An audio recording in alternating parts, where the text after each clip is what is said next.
Xin chào everybody. Today I'm going to show you another recipe.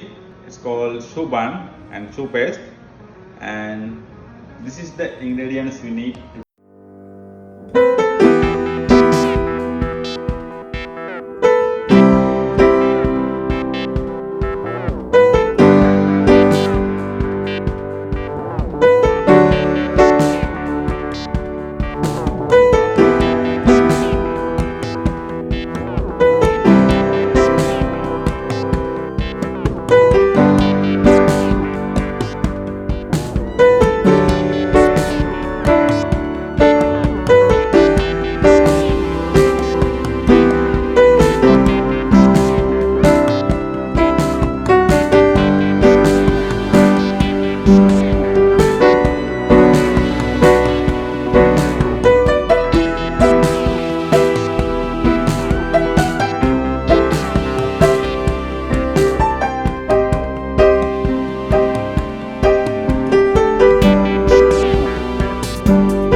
So this is the batter.